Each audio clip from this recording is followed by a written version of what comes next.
ভাই রে ভাই, আমার মতো বরের মিষ্টি কথায় কেউ কিন্তু ভুলো না।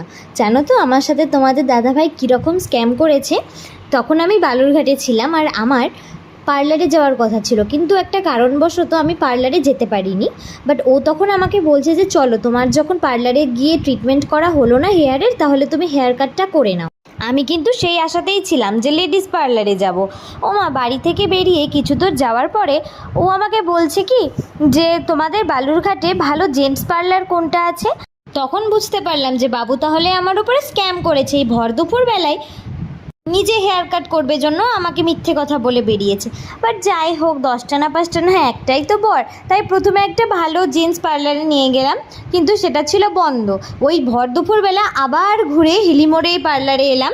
তা আমার কিন্তু ভয় লাগছিল যে ও হেয়ার নিয়ে ভীষণ পজিটিভ, কেমন কাটবে না কাটবে। তারপরে দেখছি ওর পছন্দই হয়েছে, আমাকে